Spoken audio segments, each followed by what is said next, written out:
Hello students, I am B L Chaudhary, botany faculty, CLC Sikar. हाँ भाई, कैसे हो? सब बढ़िया हो? तो स्वागत है बेटा आज आपका लेक्चर 18 में 18 में। प्रीवियस में अपन एक जगत पढ़ चुके हैं मोनेरा, किंगडम मोनेरा, जिसमें आप आर्कियोबैक्टीरिया ग्रुप, फिर यू बैक्टीरिया में बैक्टीरिया, प्रारूपिक जीवाणु, उनकी सारी जीवन गतिविधियाँ, श्वसन, पोषण या जो भी बातें हैं कि जनन आदि। और अपन एक अलग ग्रुप जो फोटोसिंथेटिक बैक्टीरिया का था, साइनोबैक्टीरिया, माइकोप्लाज्मा, ये सारे अपन अध्ययन कर चुके हैं। और आज अपन इस लेक्चर में स्टार्ट करते हैं किंगडम प्रोटिस्टा। तो सब अच्छे हो, बढ़िया हो? तो बेटा देखो, आज स्टार्ट करते हैं अपन नए जगत यानी किंगडम प्रोटिस्टा।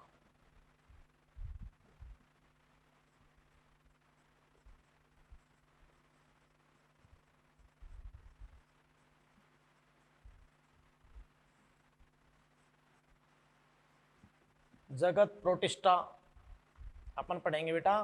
तो देखो, आपने जो 5 जगत वर्गीकरण के आधार लिए थे, बेसिस लिए थे, उसमें पहला था टाइप ऑफ सेल। तो इस पृथ्वी पर सेल की 2 कैटेगरी हैं, एक प्रोकैरियोट, एक यूकैरियोट। तो सभी प्रोकैरियोट को किस में रखा? 5 जगत वर्गीकरण के अनुसार, व्हिटेकर के वर्गीकरण प्रणाली के अनुसार मोनेरा में। All prokaryote include in Monera. फिर अपने दूसरा जो बताया कि भी 4 अन्य जगत हैं वो यूकैरियोट संगठन रखते हैं। फिर अपना दूसरा आधार thallus organisation.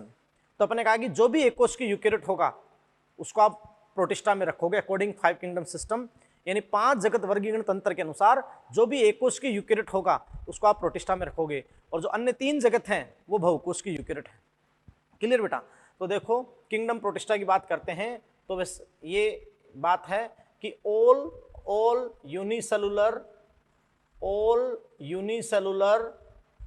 eukaryotes, all unicellular eukaryotes included in kingdom protista। Clear बेटा?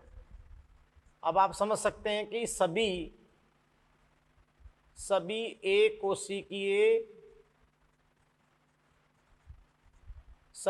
कोशिकीय यूकैरियोट को, सभी एक कोशिकीय यूकैरियोट्स को जगत प्रोटिस्टा में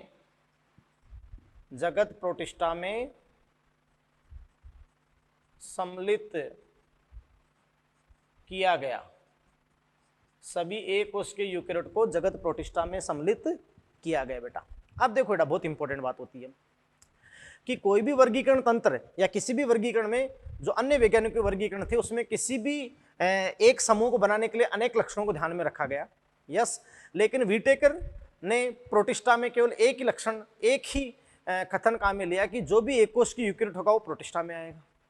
बात को समझे? इसलिए अपन कह सकते हैं कि भाई अन्य किसी वैज्ञानिक के वर्गीकरण के अनुसार हो सकता है कोई प्लांट हो, वो प्लांटी में लिया गया हो, लेकिन वो एक कोश की पादप समान है तो वो किस में आएगा? प्रोटिस्टा में, व्हिटेकर के अनुसार।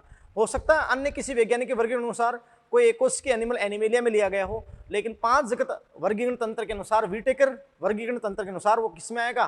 प्रोटिस्टा में। बात को समझे?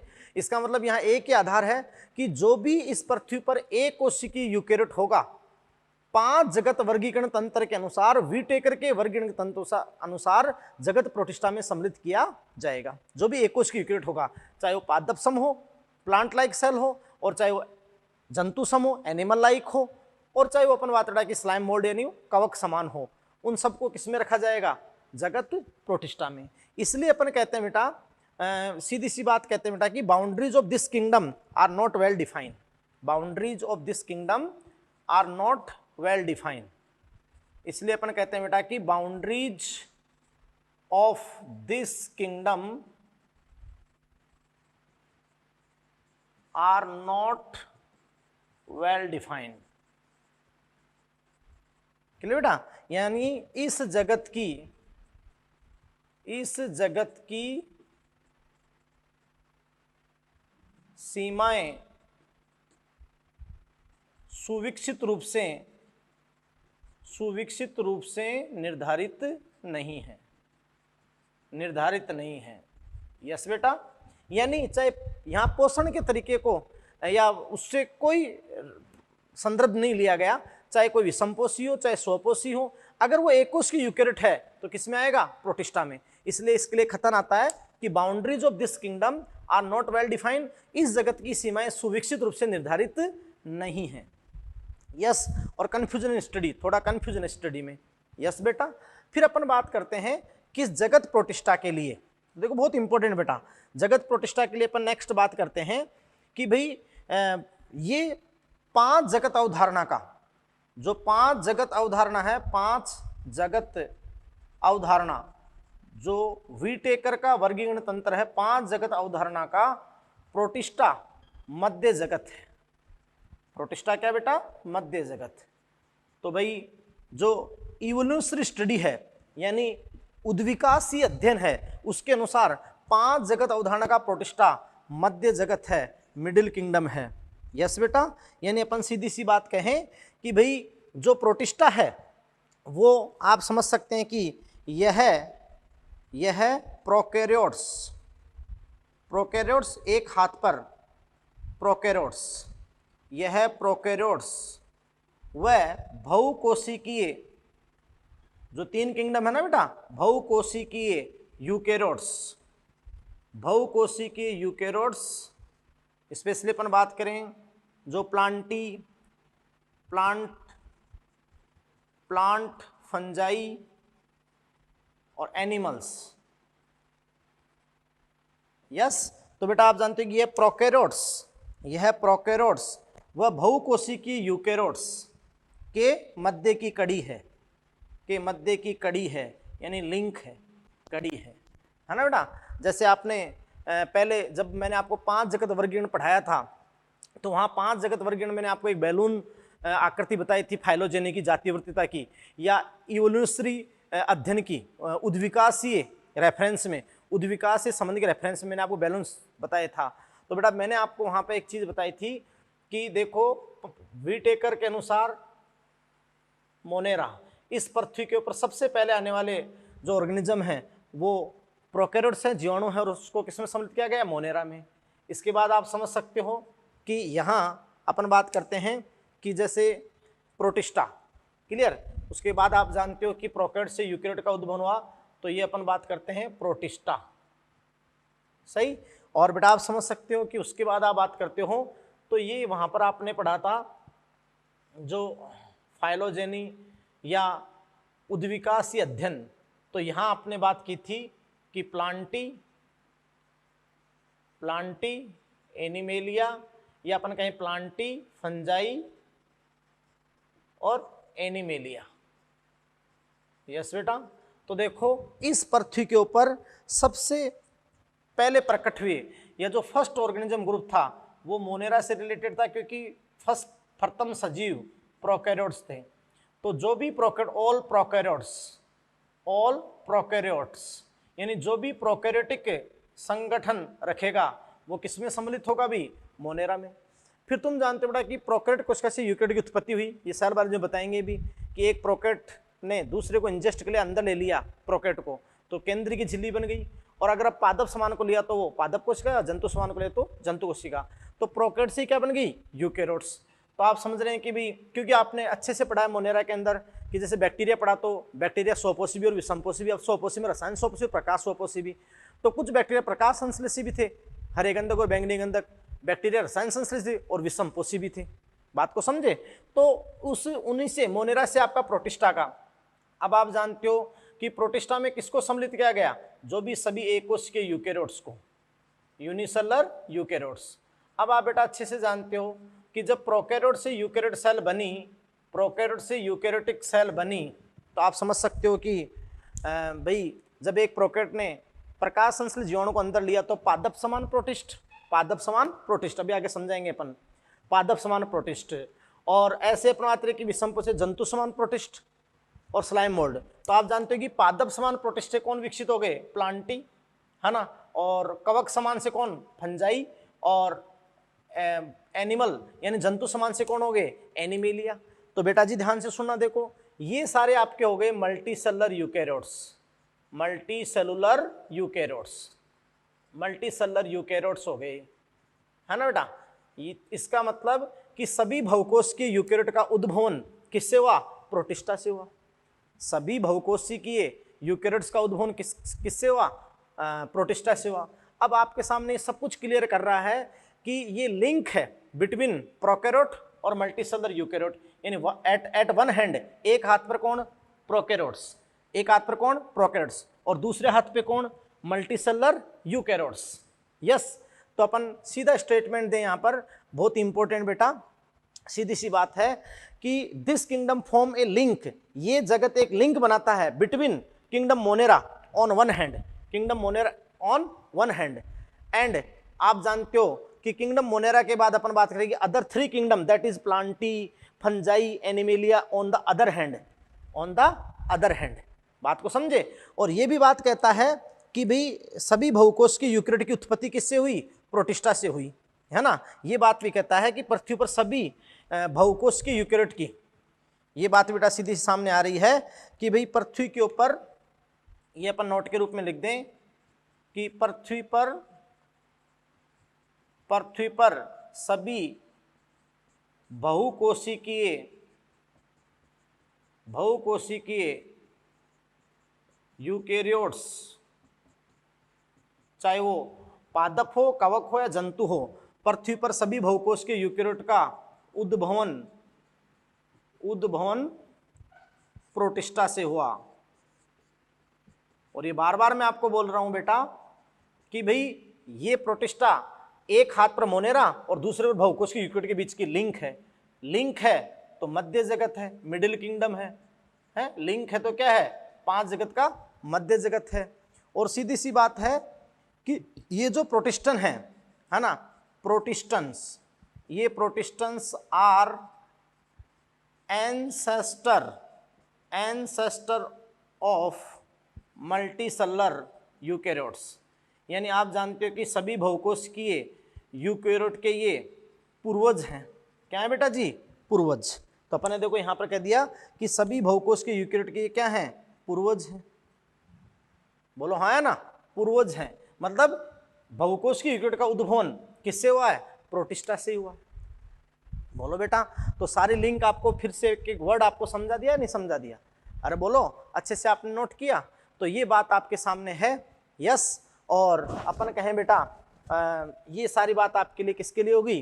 प्रोटिस्टा के लिए होगी।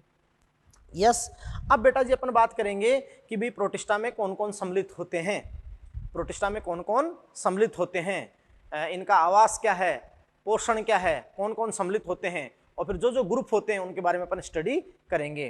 तो नेक्स्ट देखें, तो देखो अब अपन बात करते हैं प्रोटिस्टा के सदस्यों का जो आवास है, हैबिटेट है। तो अब अपन बात करते हैं बेटा हैबिटेट, आवास। तो आप ध्यान दें बहुत अच्छी तरीके से कि इस जगत के सदस्य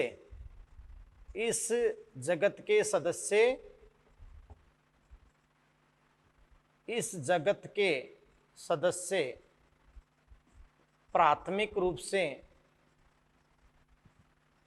रूप से जलीय होते हैं, यानी मुख्यतः इनका जलीय आवास होता है। यस और नो बेटा? प्राथमिक रूप से जलीय होते हैं, यानी अपन ऐसे कहें कि प्राइमरीली, सीधी सी बात अपन कहें बेटा, यस और नो, कि बेटा जो प्राथमिक रूप से प्राइमरीली एक्वेटिक, ये क्या होते हैं? जलीय होते हैं, जलीय आवासों में पाए जाते हैं। यस, अब अपन कहें बेटा नेक्स्ट लाइन पे कि भाई ये लवण जलीय व स्वच्छ जलीय दोनों प्रकार के आवासों में पाए जा सकते हैं, है ना बेटा? भाई स्वच्छ जलीय और लवण जलीय दोनों ही प्रकार के आवासों में पाए जा सकते हैं। जैसे अपन आगे बात करेंगे कि डायनोफ्लेजेट्स की कुछ जातियां स्वच्छ जलीय होगी, कुछ लवण जलीय होगी। डायटम ज़्यादातर लवण जलीय होंगे, लेकिन यूग्लेनोइड स्थिर ठहरे हुए जल में जो स्वच्छ जलीय होंगे। बात को समझे? तो ये लवण जलीय व स्वच्छ जलीय दोनों ही प्रकार के आवासों में पाए जा सकते हैं। बात को समझे? इसके अलावा अपना आतड़ा कि जो कुछ जातियां हैं, सीधी सी वन बात करें बेटा कि कुछ प्रोटिस्ट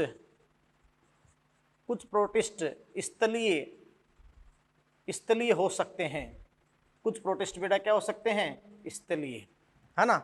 और ये मर्तोपजीवी, है ना, या तो सड़े गले कचरे में मर्तोपजीवी या परजीवी रूप में हो सकते हैं। ये मर्तोपजीवी या परजीवी रूप में हो सकते हैं बेटा, बात को समझे। तो देखो प्राइमरीली तो ये एक्वेटिक होते हैं और लवण जल, अब एक्वेटिक में लवण जलीय और शोध जलीय दोनों हो सकते हैं, दोनों ही आवासों में पाए जा सकते हैं। और कुछ प्रोटिस्ट आप जानते हैं बेटा स्थलीय होते हैं, स्थलीय रूप में भी रहते हैं, मर्तोपजीवी परजीवी रूप में भी। यस और नो बेटा, बात को समझे। अब अपन बात करते हैं इसका जो नेक्स्ट पॉइंट है, बहुत इंपॉर्टेंट पॉइंट है, न्यूट्रिशन की बात अगर अपन करें, पोषण की बात अगर अपन करें, तो देखो बेटा जी न्यूट्रिशन, यस न्यूट्रिशन बोले तो पोषण। अब मेरी बात सुनो बेटा कि पोषण की दृष्टि से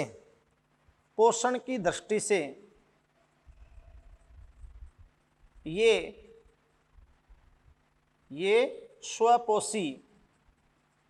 स्वपोषी या विषमपोषी हो सकते हैं।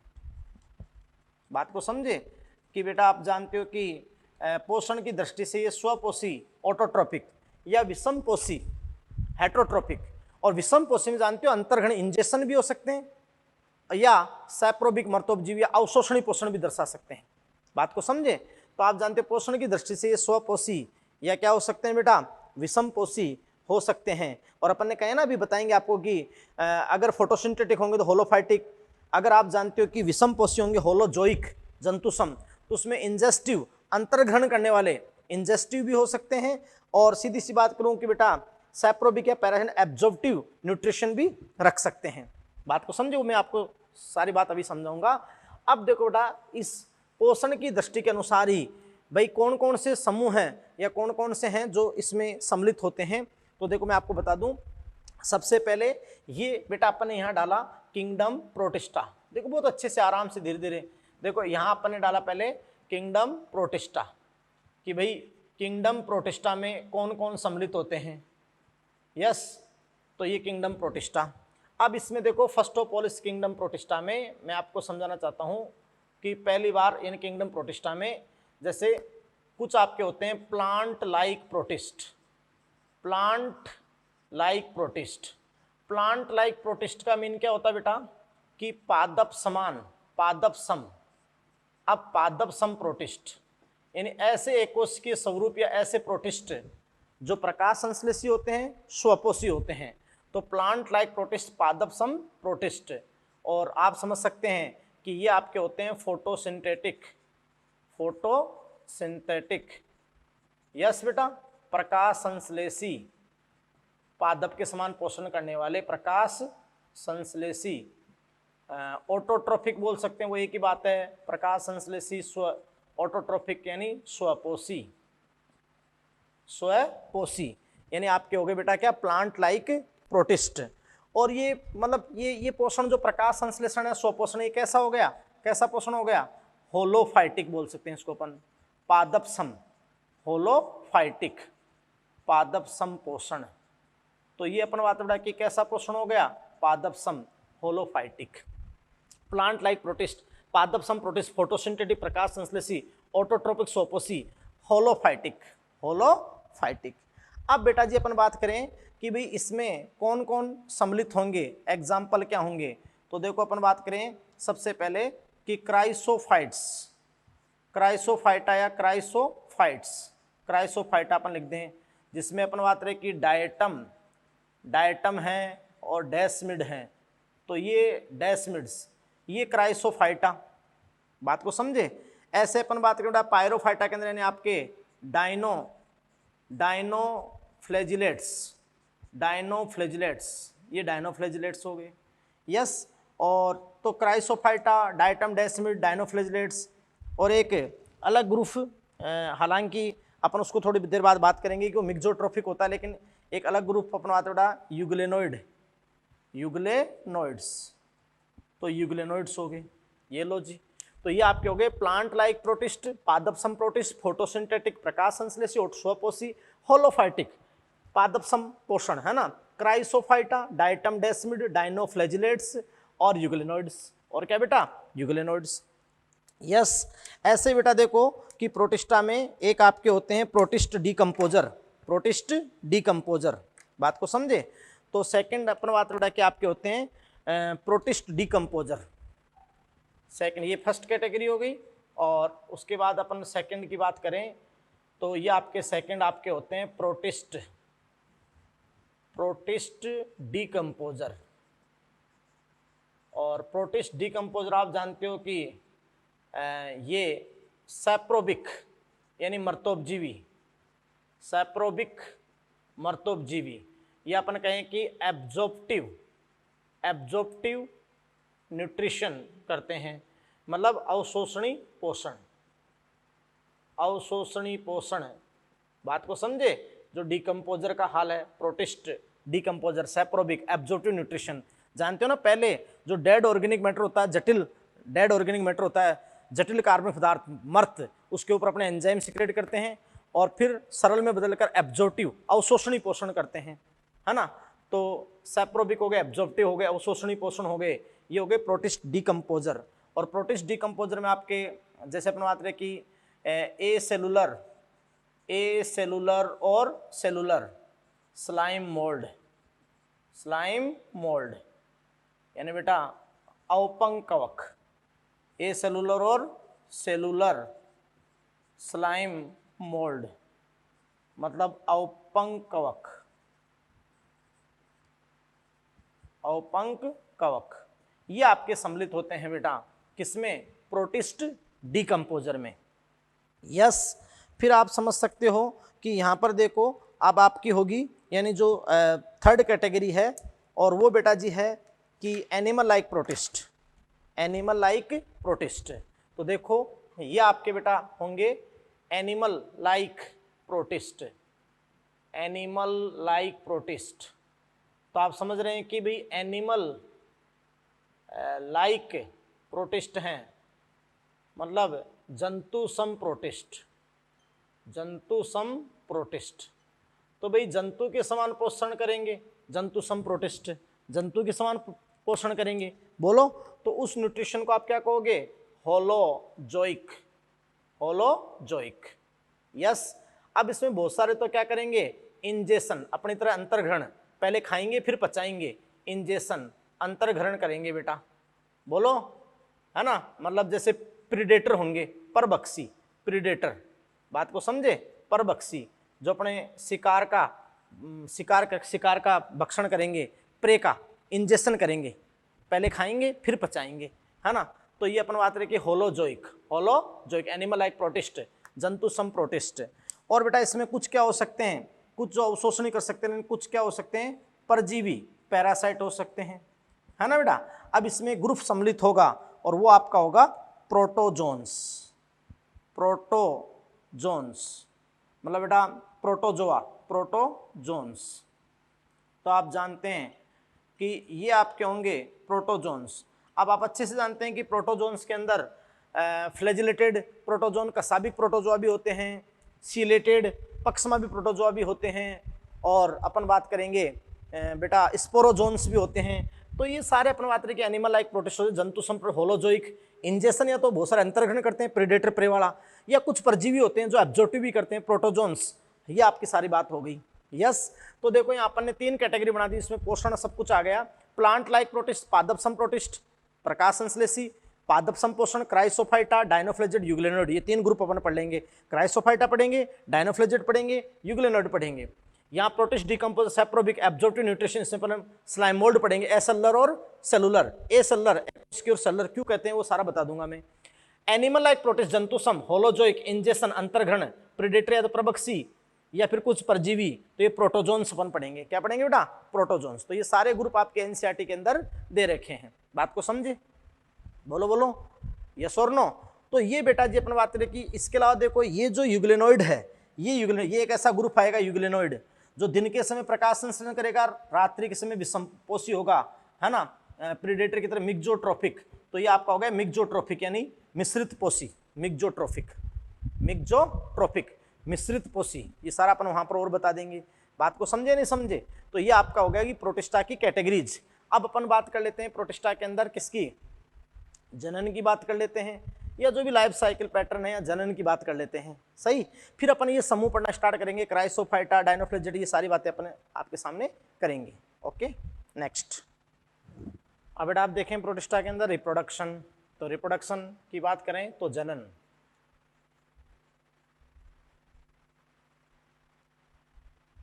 रिप्रोडक्शन, जनन। अब बेटा जब आप ध्यान दें कि प्रोटिस्टा में जनन, तो प्रोटिस्टा में एसेक्सुअल और सेक्सुअल दोनों ही अपन मात्रा की जनन देखने को मिलते हैं।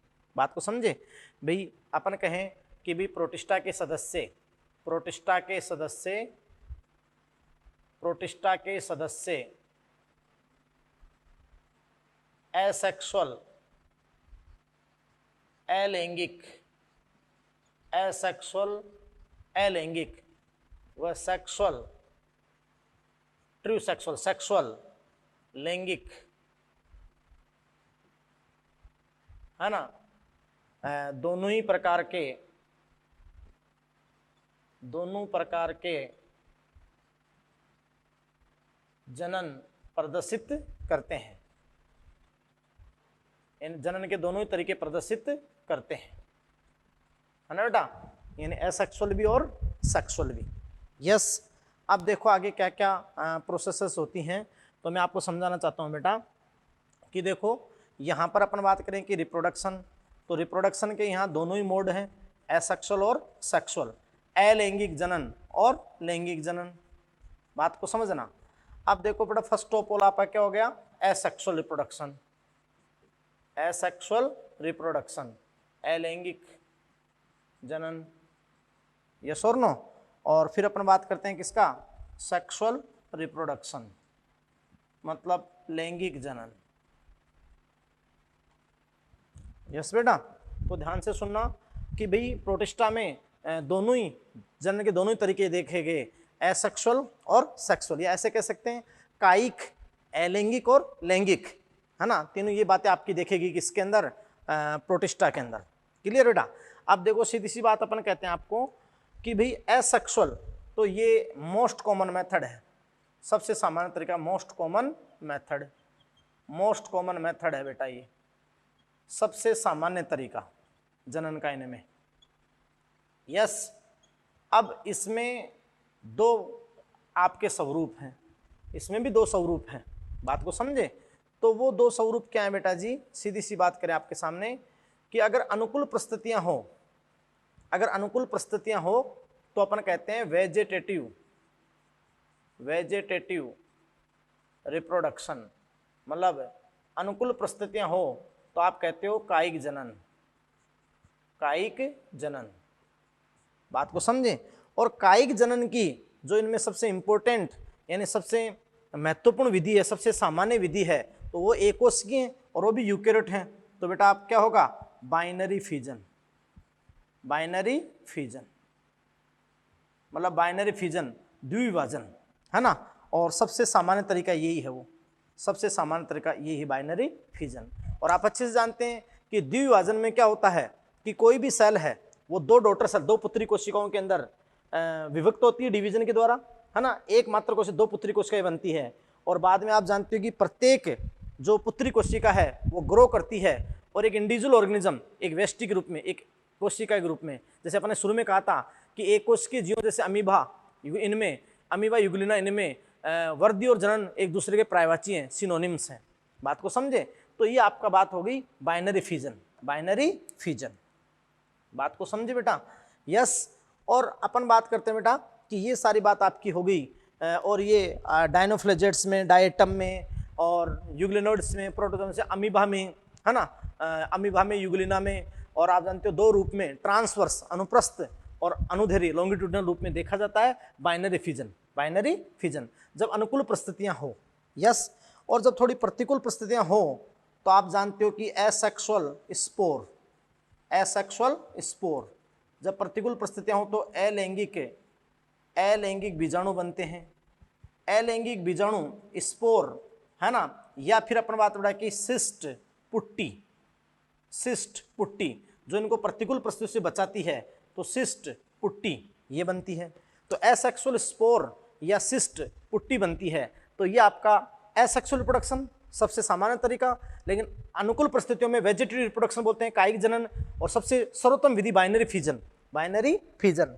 और अपन बात करते हैं कि एसेक्सुअल स्पोर अलैंगिक बीजाणु सिस्ट या फिर पुट्टी जब प्रतिकूल परिस्थितियां हो तो आप जानते हो कि स्पोर फॉर्मेशन होता है। यस, तो आप जानते हो कि बीजाणु स्पोरेंजिया में स्पोर आपके बनते हैं। बात को समझे नहीं समझे बेटा? जैसे स्लाइम मोल्ड में भी ऐसा होता है, अवपंक कवक में। बात को समझे? तो ये सारी बातें आपके सामने बताएंगे। यस, अब अपन बात करते हैं यहाँ पर किसकी? सेक्सुअल रिप्रोडक्शन की। किसकी बात करेंगे बेटा? सेक्सुअल रिप्रोडक्शन की। तो देखो आप ध्यान सुनना कि सेक्सुअल रिप्रोडक्शन की अपन यहाँ पर बात करेंगे तो आप जानते हो कि वास्तविक लैंगिक जनन या सत्य लैंगिक जनन प्रथम बार किसमें देखा गया? प्रोटिस्टा में देखा गया पहली बार सत्य लैंगिक जनन। क्योंकि बेटा मैंने आपसे कहा था कि मोनेरा में, प्रोकैरियोट्स में सत्य लैंगिक जनन कभी नहीं हो सकता, क्योंकि वहाँ पर केंद्र की झिल्ली नहीं है और आप अच्छे जानते स्टोन नहीं है, तो क्रोमोजोम ही नहीं बनेगा, तो समसूत्री और सूत्री विभाजन संभव नहीं है। यस, तो बेटा देखो यहाँ यूकैरियोटिक संगठन है, 100% जो प्रोटिस्टा की कोशिकाएं हैं वो वेल डिफाइन है ना, जटिल छिद्र और केंद्र की झिल्ली युक्त केंद्रक, सुविकसित केंद्रक, झिल्ली परिवर्तित कोशिकाएं, स्टोन प्रोटीन सब रखती हैं। तो आप जानते हो कि यहाँ अच्छे से माइटोसिस मियोसिस हो सकता है। तो देखो अपन बात करते हैं किसकी? सेक्सुअल रिप्रोडक्शन की, लैंगिक जनन की, सेक्सुअल रिप्रोडक्शन की। तो ध्यान से सुनना, वो बहुत इंपॉर्टेंट कि देखो अगर अपन बात करें लैंगिक जनन की, तो लैंगिक जनन में एक बात अपन कहते हैं कि इसमें दो चीज जरूरी है, गैमेट फॉर्मेशन, लेकिन उससे भी ज्यादा आवश्यक चीज है, सबसे अनिवार्य चीज है दो गैमेट का फ्यूजन। अगर दो सेल गैमेट का फ्यूजन हो रहा है तो ही वो सेक्सुअल रिप्रोडक्शन माना जाएगा। और पहली बार ये लैंगिक जनन किसमें देखा गया बेटा? प्रोटिस्टा में, है ना। तो आप कहोगे, बहुत इंपॉर्टेंट लाइन हो गई कि सर्वप्रथम लैंगिक जनन को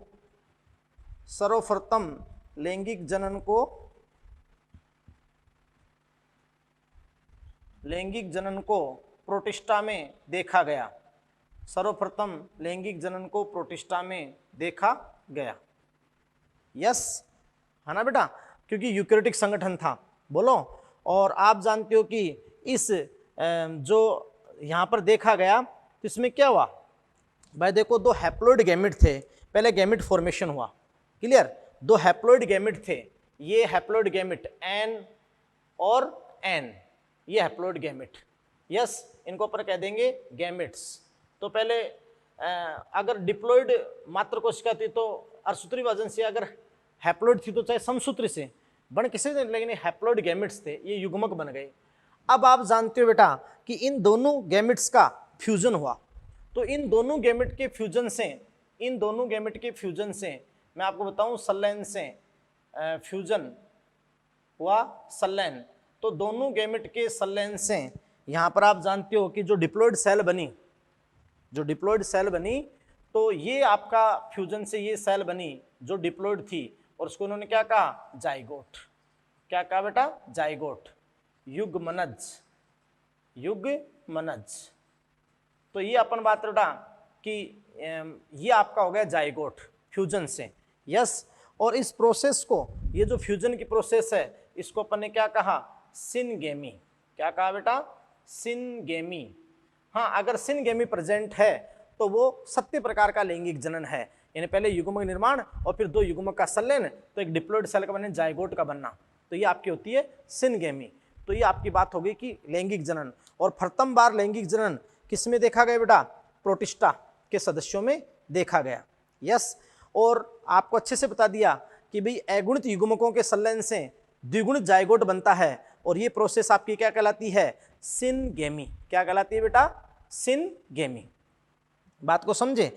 अब देखो बेटा जी कि जो सिनगेमी थी, ये सिनगेमी ये 3 प्रकार की होती है ना। जो यहाँ से अगर स्टार्ट हो गया तो अपन सारे रूप इसके बता देते हैं। और बेटा आप अच्छे से जानते हो कि भाई जो ये सिनगेमी ये 3 प्रकार की आपकी होती है। फर्स्ट है ना सिनगेमी, या ऐसे अपन ऐसे लिख देते हैं, टाइप्स ऑफ सिनगेमी। ये लो जी बेटा, टाइप्स ऑफ सिनगेमी, सिनगेमी के प्रकार। तो देखो जो फर्स्ट टाइप होता है सिनगेमी का वो आपका होता है बेटा, सिनगेमी का जो फर्स्ट टाइप होता है वो है आइसोगेमी।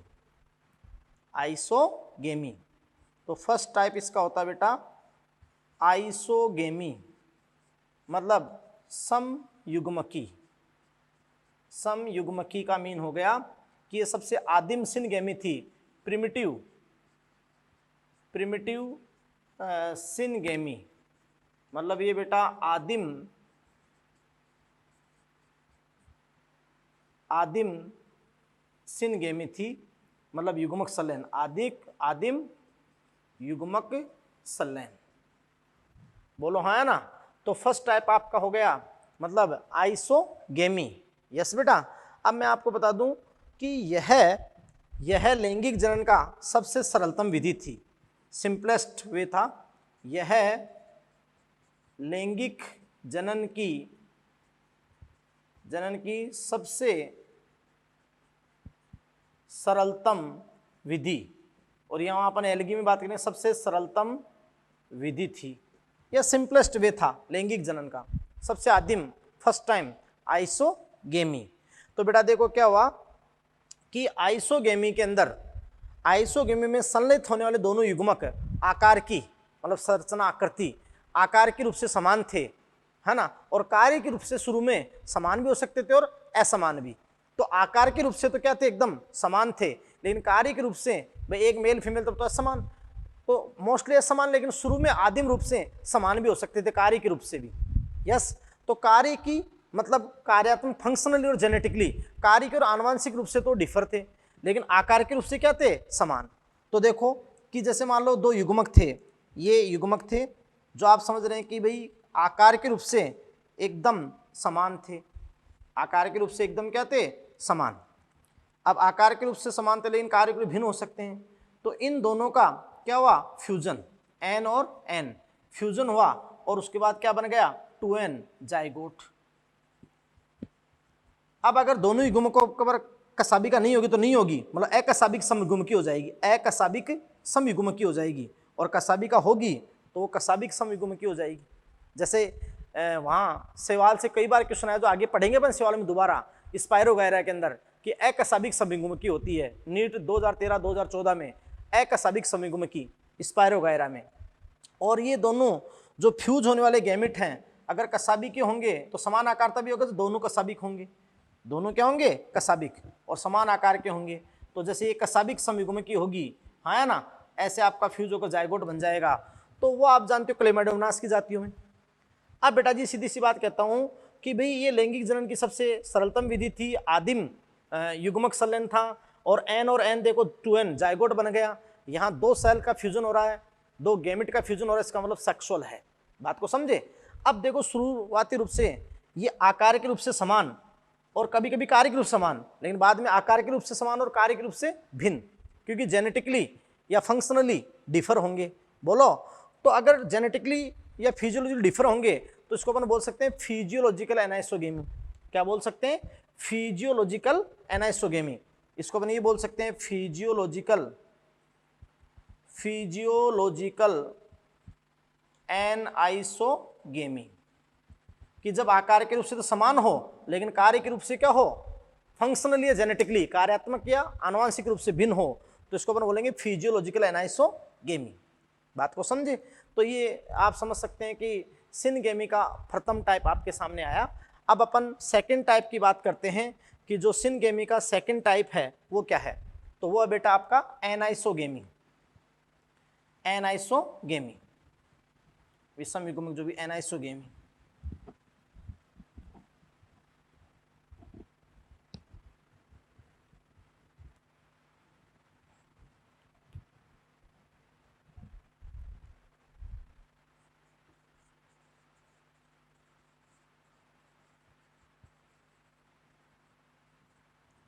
तो बेटा देखो सेकंड टाइप है वो आपका है एनाइसोगेमी। एनाइसोगेमी विषम युग्मकी, तो बेटा देखो यहाँ है कि संलयित होने वाले युग्मक दोनों आकार के रूप से भी असमान हैं और कार्य के रूप से भी असमान हैं। तो बेटा आप समझ सकते हो कि दोनों संलयित होने वाले जो है आकार के रूप से क्या है, असमान है।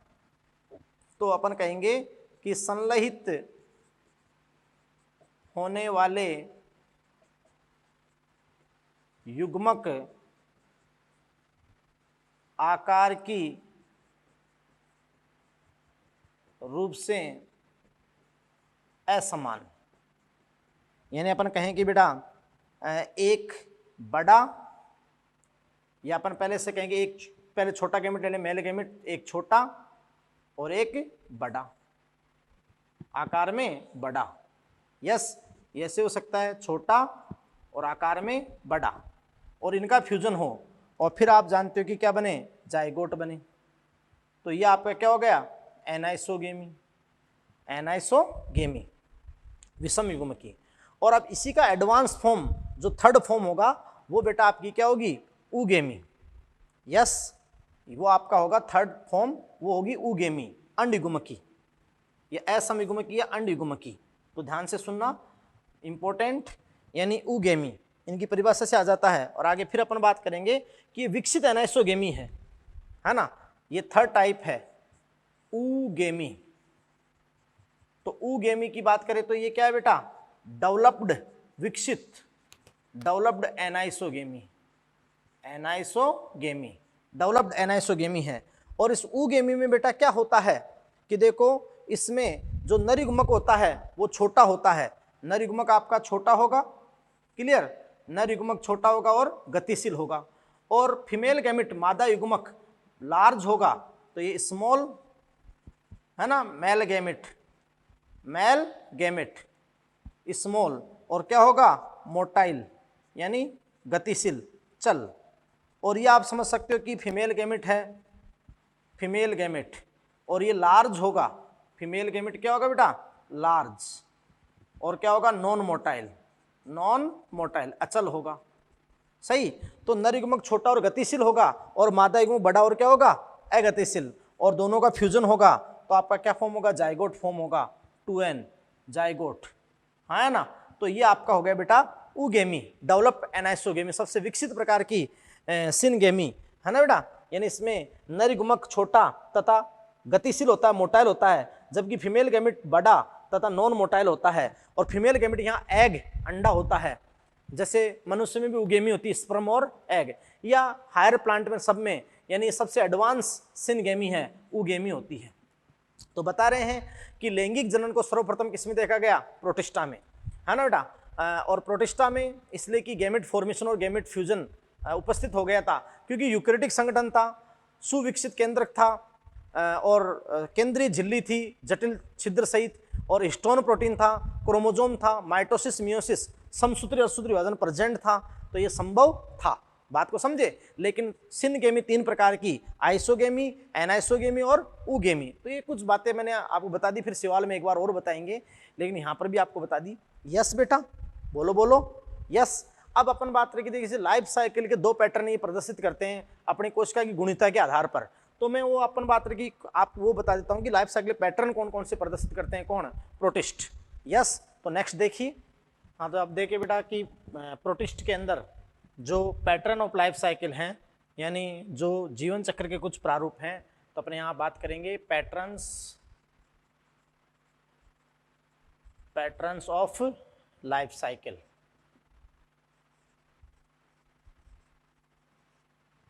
यस बेटा, यानी जीवन चक्र के पैटर्न, जीवन चक्र के पैटर्न। यस बेटा, तो ध्यान से सुनना बेटा कि भी जो प्रोटिस्ट हैं उसमें प्रोटिस्टा में आपने किसको इंक्लूड किया था, एक कोश के यूकैरियोट को, यूनिसेलुलर यूकैरियोट्स को इंक्लूड किया था। अब आप जानते हो कि जो एक कोशिकीय यूकैरियोट हैं, है ना, यानी अपना बात है कि ये एक कोशिकीय यूकैरियोट,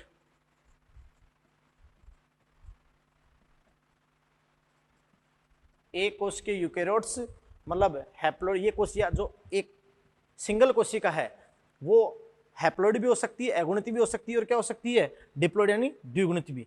तो ये एक कोशिकीय यूकेरोट्स अगुणित या द्विगुणित हो सकते हैं। मतलब कोशिका की जो गुणिता है वो अपन बात करें अगुणित या द्विगुणित हो सकते हैं, हैप्लॉइड या डिप्लॉइड, मे बी हैप्लॉइड और मे बी डिप्लॉइड। बोलो बेटा यस और नो। अब अपन देखो फर्स्ट बात स्टार्ट करते हैं, है ना, कि ऐसा लाइफ साइकिल है ना जो जाइगोटिक मियोसिस प्रदर्शित करता है, जाइगोटिक मियोसिस, यस, है ना। तो अपन बात करेंगे बेटा कि भी लाइफ साइकिल जीवन चक्र जो क्या शो करता है, life cycle showing zygotic meiosis, कि जिसके अंदर जाइगोटिक मियोसिस यानी युग्मनज अर्धसूत्री विभाजन होता है, जाइगोटिक मियोसिस। बात को समझे। तो सीधी सी बात है कि अपन सीधी सी बात कहें कि जब प्रोटिस्ट या कोई भी प्रोटिस्ट का जीव जो एक यूकेरियोटिक कोशिका है, तो अपन कहें बेटा कि जब protist when protist is haploid, जब प्रोटिस्ट अगुणित हो, जब प्रोटिस्ट अगुणित हो, हैप्लॉइड अगुणित हो। बात को समझे कि जब मुख्य कोशिका जब प्रोटिस्ट अगुणित हो, क्लियर बेटा, तो आप जानते हैं कि अर्धसूत्री विभाजन के स्थल युग्मनज जाइगोट होंगे, अर्थात जाइगोट में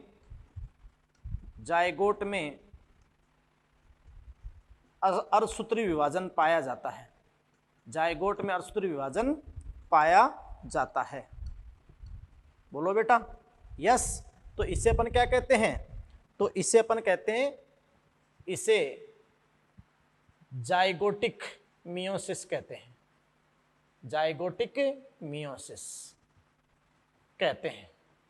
भाई सीधी सी बात है, जब मुख्य कोशिका जब प्रोटिस्ट अगुणित हो, हैप्लॉइड हो, तो अर्धसूत्री विभाजन के स्थल साइट ऑफ मियोसिस क्या होगा, जाइगोट होंगे, और जाइगोट में अर्धसूत्री विभाजन पाया जाता है, तो इसे आप क्या कहोगे, जाइगोटिक मियोसिस कहते हैं, है ना बेटा।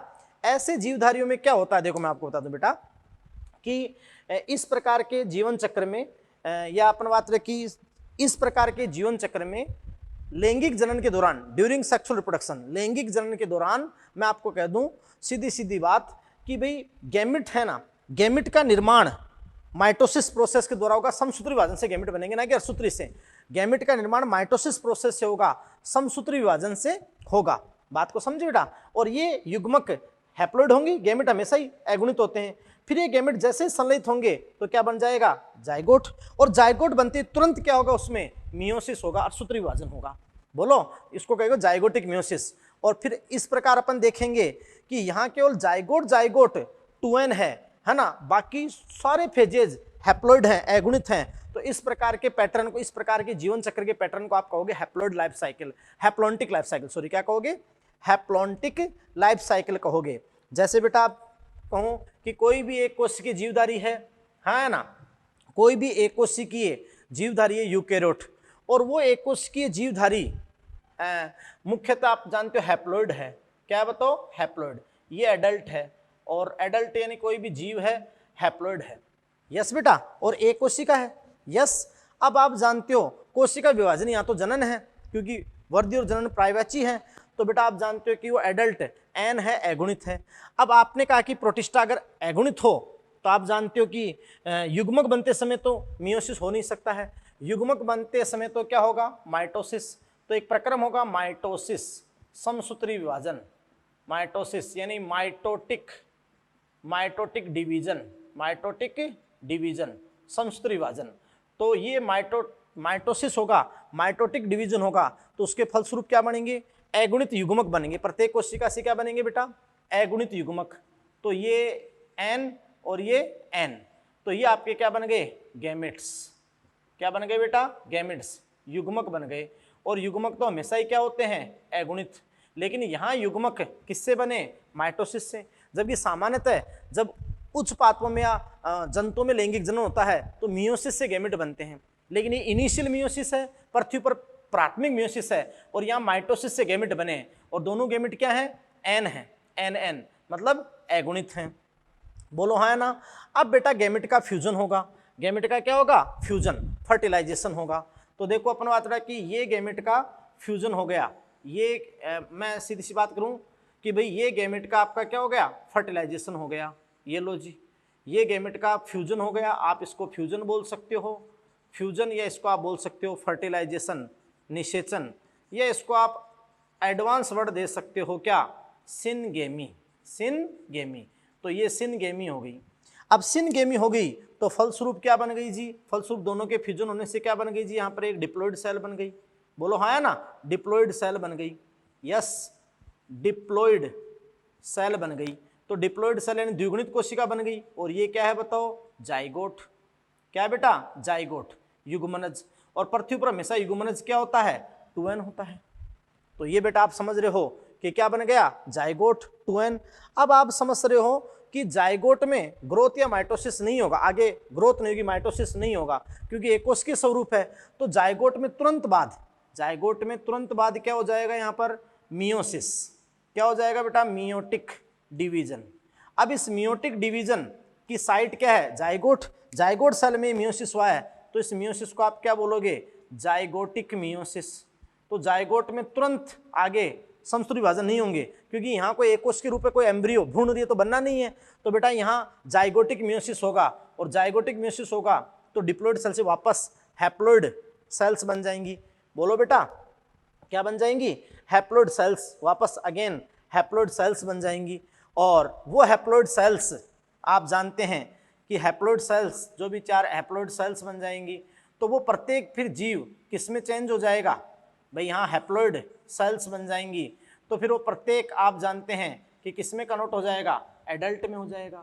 अब बताओ ये किस प्रकार का हो गया कि इस पूरे जीवन चक्र में केवल जाइगोट जाइगोट द्विगुणित आया है, बाकी सारे फेज क्या हैं, अगुणित हैं। तो ऐसे लाइफ साइकिल को आप क्या बोलोगे, ऐसे लाइफ साइकिल को आप बोलोगे हैप्लॉन्टिक लाइफ साइकिल। क्या बोलोगे बेटा, हैप्लॉन्टिक लाइफ साइकिल, यानी हैप्लॉन्टिक लाइफ साइकिल बोलोगे। बात को समझे, या इसको अपन कहिए क्या शो करेगा, जाइगोटिक मियोसिस। यस बेटा। अब ये जो भी एक कोश के स्वरूप वगैरह ऐसा किन में होता है, या तो जो प्रोटिस्ट में, या फिर जैसे एक कोश के शिवालय क्लेमाइडोमोनास में। तो नीट 2017 में क्वेश्चन आया था कि निम्न में से कौन जाइगोटिक मियोसिस दर्शाता है, तो वहां ऑप्शन में प्रोटिस्टा का तो कोई भी नहीं था, लेकिन ऑप्शन में था क्लेमाइडोमोनास। तो वो भी तो एक कोश के शिवाल है और अगुणित है, एक कोश के शिवाल और क्या है, अगुणित। तो जो भी एक कोश के और अगुणित हैं, जो भी एक कोश के और अगुणित हैं, और जाइगोट के तुरंत बाद जाइगोटिक मियोसिस होता है, वो हैप्लॉन्टिक लाइफ साइकिल होता है। हाँ आगे अपन पैटर्न पढ़ेंगे, ब्रायोफाइटा में अगुणित होंगे, लेकिन जाइगोट के तुरंत बाद नहीं होगा, एम्ब्रियो बनेगा, कहीं दे तो हैप्लोडिप्लो में चाहेगा वो, लेकिन वो खैर बाद की बात है। तो ये आपका एक लाइफ साइकिल पैटर्न हो गया हैप्लॉन्टिक। और इसमें यहाँ प्रोटिस्टा का कौन मेंबर आता है, डायनोफ्लैजिलेट्स। डायनोफ्लैजिलेट्स में ये पाया जाता है, किसमें पाया जाता है बेटा, डायनोफ्लैजिलेट्स में ये पाया जाता है, हैप्लॉन्टिक लाइफ साइकिल या जाइगोटिक मियोसिस। तो ये सारा पैटर्न मैंने आपको बता दिया। बोलो हाँ या ना, बहुत अच्छे समझ लो बेटा, क्योंकि ये 3rd चैप्टर में लास्ट में लाइफ साइकिल पैटर्न, फिर अपन जब एल्गी फंजाई के बाद एल्गी ब्रायोफाइटा टेट्रोफाइटा जीवन चक्र पढ़ेंगे ना, तो वहां बहुत और क्लियर हो जाएगा। बात को समझे, लेकिन मैं यहाँ प्रोटिस्टा के यहीं आपको बता देता हूँ यहाँ तक का। और नीट 2017 में क्वेश्चन भी आया था। बोलो हाँ या ना, यस, नीट 2017 में। अब देखो बेटा मैं आपसे बात करूं कि भाई जब मुख्य कोशिका 2n होगी तो क्या होगा, तो नेक्स्ट पैटर्न की अपन बात करते हैं। ये तो पहला पैटर्न हो गया लाइफ साइकिल, पहला जाइगोटिक मियोसिस का। ये लो जी, जाइगोटिक मियोसिस का हो गया। बोलो यस और नो, क्लियर है। नेक्स्ट देखिए बेटा दूसरा pattern, life cycle showing gametic meiosis. ऐसा लाइफ साइकिल जो गैमेटिक मियोसिस यानी युग्मक अर्धसूत्री विभाजन प्रदर्शित करता है। यस बेटा। तो देखो ये एक कोश के रूप है, ये अगर मुख्य कोश का द्विगुणित है, तो यहाँ सीधी सी बात है कि जब प्रोटिस्ट यहाँ मैं सीधी सी बात कहूँ कि जब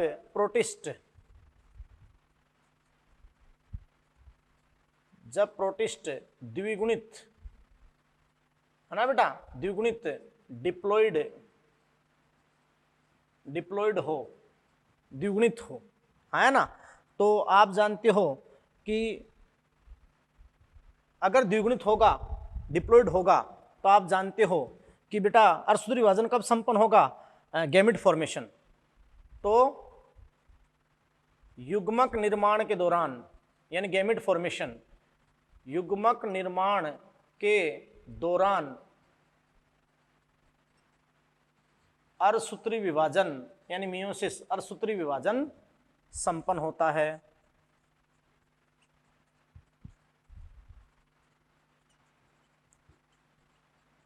संपन्न होता बेटा, यानी इस प्रकार के लाइफ साइकिल पैटर्न में जब लैंगिक जनन के दौरान फर्स्ट ऑफ ऑल अपन बात करते हैं बेटा कि भाई जो अर्धसूत्री विभाजन है वो डिप्लॉइड सेल में होता है और उसके दौरान आपके क्या बनते हैं, गैमेट्स बन जाते हैं अगुणित, और फिर वो दोनों गैमेट फ्यूज होते हैं तो जाइगोट बनता है, और फिर आगे जाइगोट में फर्दर माइटोसिस होता है तो नई नई और सेल्स आपकी डिप्लॉइड ही बनती है। यस, तो ऐसे पैटर्न को आप कहोगे डिप्लॉइड, डिप्लॉन्टिक लाइफ साइकिल। क्या कहोगे बताओ, डिप्लॉन्टिक। यानी यहाँ पर देखो बेटा फर्स्ट ऑफ ऑल ये जैसे ये एडल्ट है, क्लियर, मैं आपको समझाना चाहता हूँ कि भाई जैसे ये एडल्ट है, एडल्ट मतलब जो मुख्य कोशिका है वो वर्दी करके एडल्ट फॉर्म में चली गई, तो ये सेल आपका क्या है, 2n है, एडल्ट, ये एडल्ट हो गया। यस, सिंगल सेल है। अब आप जानते हो बेटा कि जब प्रोटिस्ट डिप्लॉइड हो, ये डिप्लॉइड है, तो जानते हो इसी के अंदर युग्मक निर्माण के दौरान ही, जो वयस्क युग्म निर्माण के दौरान ही आपका यहाँ पर क्या हो जाएगा, मियोसिस हो जाएगा। मियोसिस यानी मियोटिक डिवीजन, मियोटिक डिवीजन जानते हो ना, रिडक्शन डिवीजन, न्यूनीकृत विभाजन, है ना, न्यूनीकृत विभाजन, मियोसिस। बोलो, बात को समझे।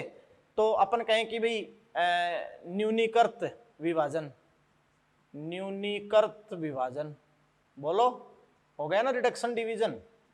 ये लो, तो इसके फलस्वरूप किसका निर्माण होगा, गैमेट का फॉर्मेशन होगा, है ना। तो आप समझ रहे हैं कि हैप्लॉइड गैमेट बन जाएंगे, हैप्लॉइड गैमेट। तो ये सेल्स बन गई हैप्लॉइड, तो ये आपके बन गए गैमेट्स, हैप्लॉइड, वो हमेशा ही हैप्लॉइड ही होते हैं, बन गए वे हैप्लॉइड गैमेट। अब दोनों गैमेट का क्या होगा, फ्यूजन होगा, दोनों गैमेट का क्या होगा भी, फ्यूजन। तो जैसे ही फ्यूजन होगा, फ्यूजन बोले तो सिनगेमी, सिनगेमी होगी, संलयन होगा, युग्मक का संलयन होगा, फर्टिलाइजेशन, निषेचन होगा, तो वापस से आपके पास में क्या बनेगा, 2n, ये सेल 2n बनेगी, यानी आप समझ रहे हैं कि जाइगोट, जाइगोट सेल बन गई, युग्मनज, युग्मनज बन गई। अब यहाँ तो देखो साइट ऑफ ये एडल्ट सेल थी गैमेटिक, ये टर्मिनल मियोसिस होता है एडल्ट होने के बाद, जैसे एनिमल्स में सब में क्या होता है, गैमेटिक मियोसिस ही होता है, और हैप्लॉइड यूनिसेलुलर प्लांट सेल में जाइगोटिक मियोसिस, एगुणित यूनिसेलुलर प्लांट सेल में जाइगोटिक मियोसिस, और अगर मल्टीसेलुलर और हैप्लॉइड हो या मल्टीसेलुलर और डिप्लॉइड में तो स्पोरिक मियोसिस होता है प्लांट में, जबकि एनिमल में ओनली क्या होता है, गैमेटिक मियोसिस होता है। ये अपन आगे जाकर आपको बताएंगे। यस, तो यहाँ पर आपका देखो जो मियोसिस हुआ इसको आप क्या बोलोगे, गैमेटिक मियोसिस, गैमेटिक मियोसिस हो गया। बोलो, हैप्लॉइड गैमेट बन गए, दोनों का फ्यूजन हुआ, वापस जाइगोट बन गया। अब जाइगोट में आगे आप जानते हो कि वापस से आगे क्या होगा, माइटोसिस ही होगा, माइटोसिस या ग्रोथ। तो यहाँ तो माइटोसिस जैसे होगा तो 1 से 2 सेल बने, 2 इंडिविजुअल बन जाएंगे, 2 इंडिविजुअल। फिर आप जानते हो जब तक माइटोसिस तो इंडिविजुअल बनते जाएंगे, फिर वापस अगर उनको सेक्सुअल करना होगा तो मियोसिस करके करेंगे। तो ये वापस फिर वो जो 2n सेल है, वापस फिर जो ये 2n सेल है, ये आप जानते हैं ये 2n सेल, तो ये किस में चेंज होगी, एडल्ट में। किस में होगी, एडल्ट में। यस, तो ऐसे लाइफ साइकिल में आप देखो केवल गैमेट गैमेट हैप्लॉइड आए, बाकी सारे फेज क्या है, 2n है, डिप्लॉइड है। तो ऐसे लाइफ साइकिल आपने क्या बोला, डिप्लॉन्टिक लाइफ साइकिल। क्या बोला बेटा, diplontic life cycle, diplontic life cycle बोल दिया।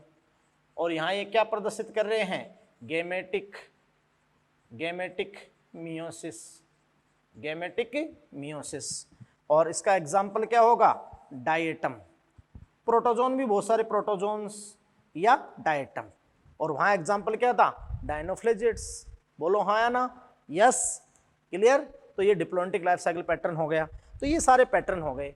अब बेटा इस प्रोटिस्टा में किन किन को सम्मिलित किया गया है, तो प्रोटिस्टा में क्राइसोफाइटा, यानी क्राइसोफाइट, डायटम, डेस्मिड, डायनोफ्लैजिलेट्स, यूग्लेनोइड्स। और तो अपन ये 5 ग्रुप पढ़ेंगे, डायटम, डेस्मिड, क्राइसोफाइटा, डायनोफ्लैजिलेट्स दूसरा, यूग्लेनोइड तीसरा, फिर अपन बात करेंगे जो प्रोटिस्ट डिकम्पोजर स्लाइम मोल्ड चौथा, और फिर प्रोटोजोन्स। ये ग्रुप अपन यहाँ पर स्टडी करेंगे। तो इनके बारे में मैंने आपको सारी बातें, आपको जो बेसिक था वो समझा दिया। अब अपन आगे स्टार्ट कर रहे हैं, क्या ग्रुप स्टार्ट कर रहे हैं, यस और नो। तो फर्स्ट ग्रुप स्टार्ट करेंगे, यस बेटा, क्लियर। अब बेटा देखिए कि जो कई ग्रुप जो इस प्रोटिस्टा में सम्मिलित हैं, तो अपन कहेंगे फर्स्ट ऑफ ऑल अपन ने बताया था ना ग्रुप कि प्लांट लाइक प्रोटिस्ट, पादप सम प्रोटिस्ट, जो फोटोसिंथेटिक होते हैं, फोटोसिंथेटिक प्रोटिस्ट यानी प्रकाश संश्लेषी, जो प्लांट लाइक प्रोटिस्ट हैं, जो होलोफाइटिक न्यूट्रिशन करते हैं। कौन सा न्यूट्रिशन करते हैं? होलोफाइटिक, पादप सम, होलोफाइटिक न्यूट्रिशन, यस और नो बेटा, पादप सम पोषण। इनको अपन बोलते हैं प्रोटिस्ट एल्गी। और ये मेजर पोर्शन ऑफ फाइटोप्लैंक्टन, यानी ये पादप पलवा का एक मेजर पोर्शन, बड़ा भाग बनाते हैं पादप पलवा का, major portion of phytoplankton, yes और नो बेटा। तो देखो अब इन प्लांट लाइक प्रोटिस्ट में कौन कौन है? क्राइसोफाइटा है, यानी डायटम, डेस्मिड, डायनोफ्लैजिलेट्स और यूग्लेनोइड। तो फर्स्ट ग्रुप अपन पढ़ते हैं, यानी डिवीजन क्राइसोफाइटा। और डिवीजन क्राइसोफाइटा या क्राइसोफाइट्स, तो आप जानते हो बेटा कि ये सुनहरे भूरे प्रकाश संश्लेषी प्रोटिस्ट हैं। यस, सुनहरे भूरे प्रकाश संश्लेषी प्रोटिस्ट हैं। गोल्डन ब्राउन सुनहरे भूरे प्रकाश संश्लेषी प्रोटिस्ट हैं। और ये मुख्यतः डायटम तथा डेस्मिड्स दोनों को सम्मिलित करते हैं, डायटम और डेस्मिड, है ना बेटा। ये आप जानते हो कि डायटम और डेस्मिड दोनों को सम्मिलित करते हैं। और आप जानते हो कि ये दोनों ही आवासों में मुख्यतः जल में शोध जलीय मुख्यतः डेस्मिड और समुद्र जल में मुख्यतः डायटम, दोनों ही प्रकार के आवासों में देखे जा सकते हैं। यानी शोध जल में मुख्यतः डेस्मिड और लवण जल में मुख्यतः डायटम, और कुछ स्थलीय प्रारूप भी हो सकते हैं। बात को समझे नहीं समझे? तो ये बेटा आवास हो गया। अब अपन बात करते हैं बेटा कि जो डायटम है या डेस्मिड हैं, क्राइसोफाइट्स हैं, क्राइसोफाइटा, इनके अपन पहले सेल स्ट्रक्चर की बात करेंगे, फिर सेल स्ट्रक्चर के साथ ही इनके अंदर क्या पिगमेंट है, क्या स्टोर फूड है, और जो अदर इकोनॉमिक इंपॉर्टेंस होते हैं। तो फर्स्ट ऑफ ऑल देखो बेटा अपन बात करते हैं इनकी कोशिका संरचना की। ये तो आप अच्छे से जानते हो बेटा कि ये प्रोटिस्ट है, तो यहाँ पर 100% यूकैरियोटिक ऑर्गेनाइजेशन है, यानी आप जानते हो कि यूकैरियोटिक संगठन है। और यूकैरियोटिक ऑर्गेनाइजेशन ये कहता है कि वो कोशिका जिसमें आप जानते हो कि जटिल, आप जानते हो बेटा कि केंद्र छिद्रित युक्त जटिल केंद्र की झिल्ली हो और सुविकसित केंद्रक विकसित हो, यानी सुविकसित केंद्रक उपस्थित हो और झिल्ली परिबद्ध कोशिकांग हो, झिल्ली परिबद्ध कोशिकांग। अब वो पादप समान है तो सेलोजिक सेलवाल हो, और जंतु समान सेलवाल एब्सेंट होगी। बात को समझे नहीं समझे? और सुविकसित केंद्र को झिल्ली परिबद्ध कोशिकांग हो, और कोशिका द्रव्य जो राइबोसोम 80S प्रकार का हो, तो वो सारे अपन बात करें यूकैरियोटिक संगठन, तो ये पूर्णतया यूकैरियोटिक संगठन को प्रदर्शित करेंगी। यस, अब अपन बात करें बेटा कि जो डायटम है या जो डेस्मिड है, तो मैं आपको बताना चाहता हूं कि डायटम या डेस्मिड की जो कोशी की संरचना होती है, तो मैं आपको बता दूं बेटा कि इनकी सबसे पहले जो कोशी के आवरणों में जो इनकी सेल वॉल होती है, सेल वॉल वो 2 अर्धांश, 2 हाफ मतलब 2 अर्धांश, मतलब 2 भाग रखती है। एक ऊपरी भाग जिसको आप कहते हो एपिथिका कहते हो, ये ऊपरी आवरण हो गया, इसको आप क्या कहते हो? एपिथिका। यस, और निचला आप इसको क्या कहते हो? हाइपोथिका। दोनों को मिलाएं तो ये सेलुलोजिक सेल वॉल है, सेलुलोजिक सेल वॉल है ना, सेलुलोजिक सेल वॉल है। मुख्य पार्ट आप जानते हो कि सेलुलोज है। यस बेटा, लेकिन अब आप समझ सकते हो कि इसमें सेलुलोज के साथ साथ मैं आपको बताना चाहता हूं कि भाई इसके अंदर इनकी जो मैंने आपको बता दी, इनकी सेल वॉल 2 अर्धांशों से मिलकर बनी है, 2 हाल्व, और वो ऐसे अरेंज होती है कि ऊपरी अर्धांश और निचला ऐसे फिट होते हैं, एक उसकी वो साबुन की डिबिया की तरह नजर आए। और ये जो ऊपरी सेल वॉल है इसको एपिथिका कहते हो, निचली का हाइपोथिका कहते हो। तो ये सेलुलोजिक सेल वॉल होती है ना, लेकिन इसमें बहुत ज्यादा मात्रा में सिलिका के कण धसे होते हैं। यस और बेटा, यानी इनकी सेल वॉल एक लार्ज क्वांटिटी में सिलिका रखती है, बहुत ही ज्यादा लार्ज क्वांटिटी में, तो ये बहुत ही हार्ड होती है। तो इसको आप सेल या प्रिश्यूल, सेल या प्रिस्यूल भी आप कहते हैं। यस, क्योंकि सिलिका के पार्टिकल, ये देखो सिलिका पार्टिकल बहुत लार्ज क्वांटिटी में एम्बेडेड हैं, ये दसे हुए हैं, बोलो हाँ है ना। तो इनकी सेल वॉल बहुत ही ज्यादा क्या होती है, हार्ड, तो उसको आप सेल या प्रिस्यूल भी कहते हो। तो सेल वॉल हार्ड होती है। यस, और ये जहां दो एक दूसरे को ओवरलैप करती है उसको आप गर्डल कहते हो। क्या कहते हो, गर्डल। बात को समझे। अब आप समझ पा रहे हो कि यहाँ अंदर प्लाज्मा मेम्ब्रेन जो लिपिड और प्रोटीन की बनी होगी, और ये वैक्यूल प्लांट सेल तो वैक्यूल होगी, लार्ज वैक्यूल होगी। सुविकसित केंद्र की झिल्ली सुविकसित केंद्रक हो गया है ना। अन्य कोशिकाओं को ER-GB वैक्यूल। और अपन बात करें कि अब है क्लोरोप्लास्ट, तो क्लोरोप्लास्ट के अंदर आपके फोटोसिंथेटिक पिगमेंट होते हैं। क्लोरोप्लास्ट के अंदर आपके क्या होते हैं, फोटोसिंथेटिक पिगमेंट। यस बेटा, तो प्रकाश संश्लेषी वर्णक होते हैं, है ना। चाहे आप ऐसे दे दो कि जैसे अपन बात करें कि ये ऊपरी आवरण हो गया, ये एपिथीका, एपिथीका क्लियर, और ये हाइपोथीका क्लियर, और अर्धांश हो गए दो। जब ये फिट होंगे तो कैसी स्ट्रक्चर होगी, सोप बॉक्स लाइक स्ट्रक्चर, साबुन की डिबिया की तरह संरचना, साबुन की डिबिया की तरह, साबुन की डिबिया की तरह संरचना होगी, बोलो हाँ है ना। यस, और आप समझ रहे हैं कि ये प्लाज्मा मेम्ब्रेन हो गई।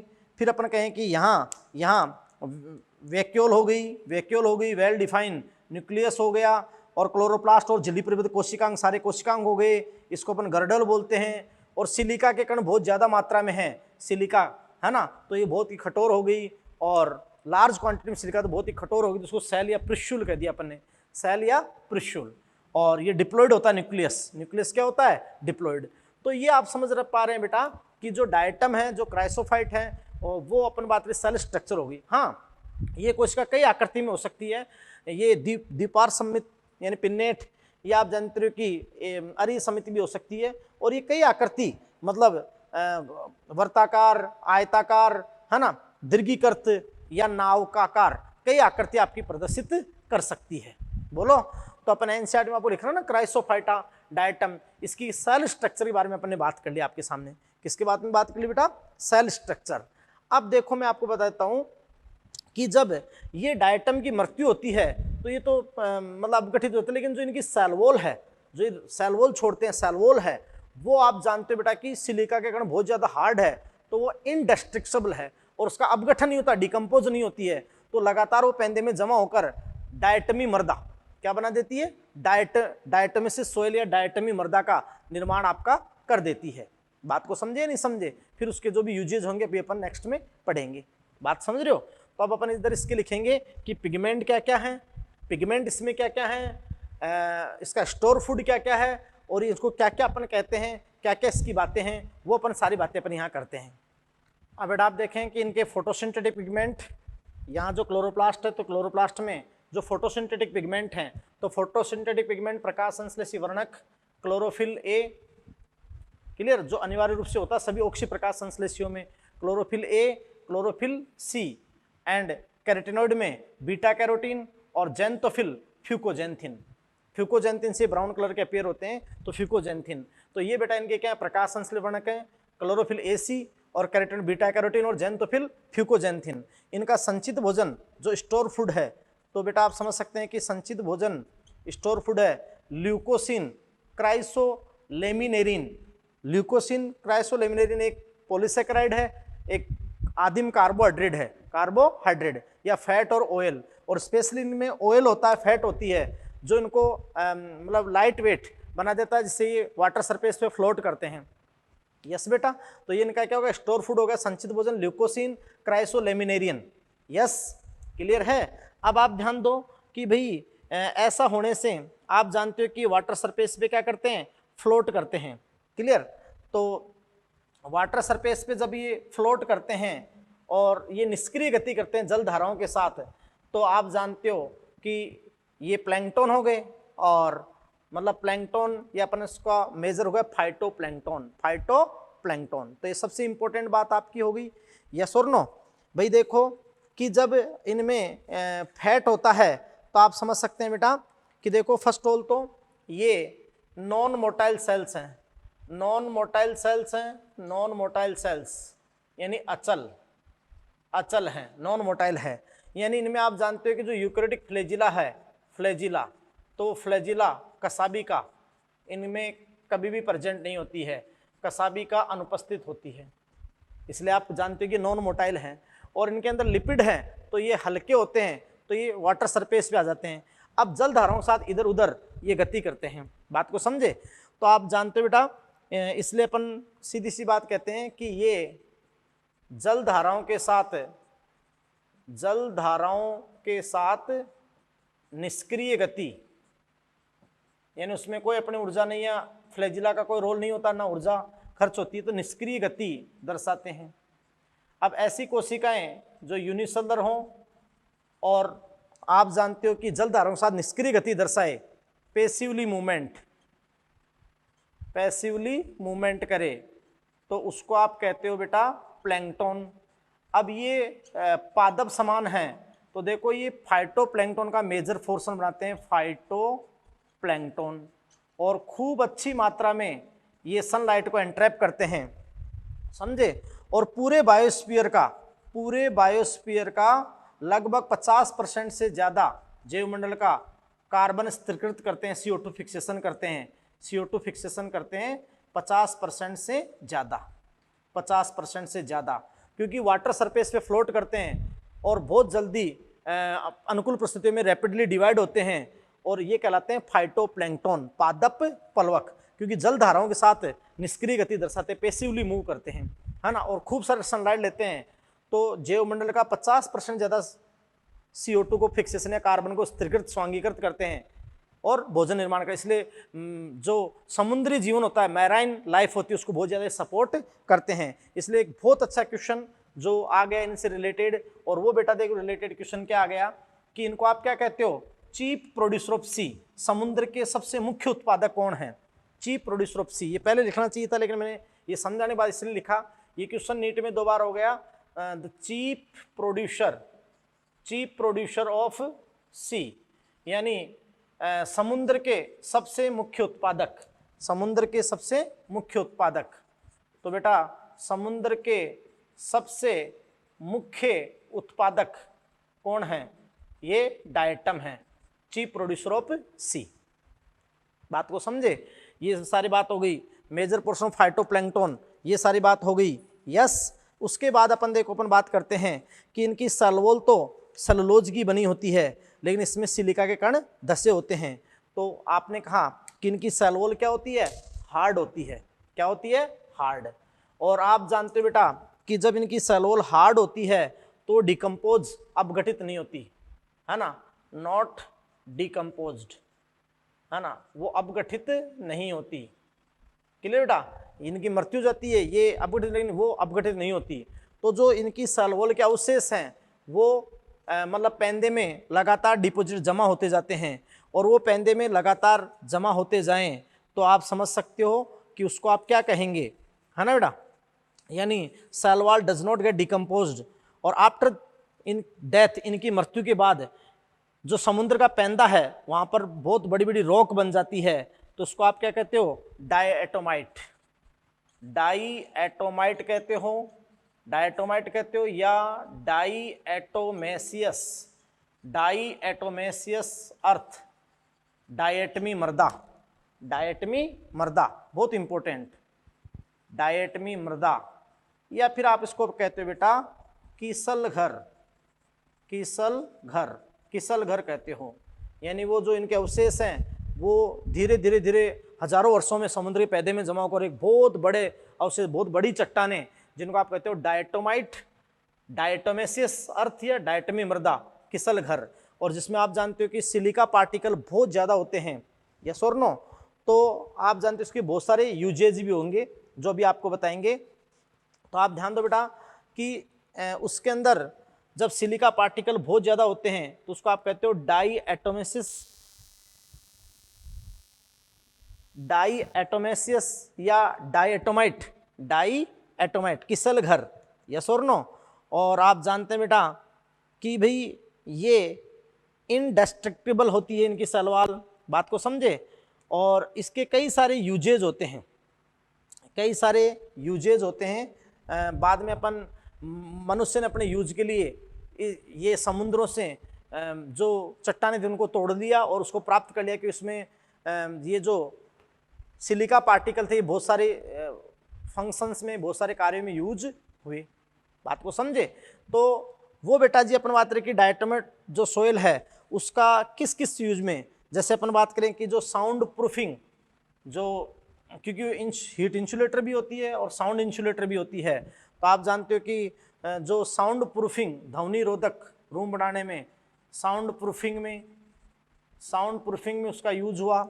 यस, इसके अलावा अपन बात यूज है फिल्ट्रेशन यानी छानने में, छनित्र बनाने में, filtration of oils and syrups, filtration of oil और सिर्फ, इनके निस्संदन में, छानने में, जो दवाएं होती है ना, सिर्फ टॉनिक्स होती हैं।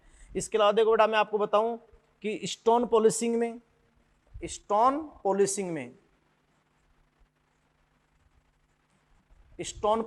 स्टोन जो मार्बल की पॉलिश करने में, स्टोन की पॉलिश करने में, स्टोन पॉलिशिंग में यूज हुई। हाँ है ना बेटा?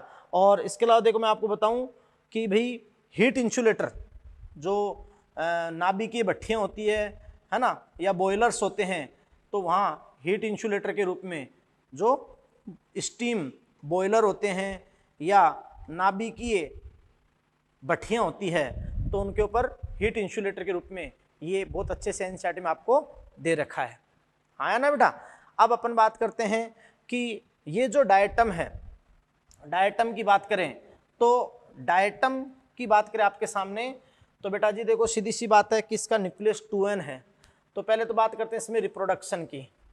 तो रिप्रोडक्शन की अपन बात करेंगे तो भाई डायटम में जो सबसे मोस्ट कॉमन मेथड होगा वो तो क्या होगा? Binary fission,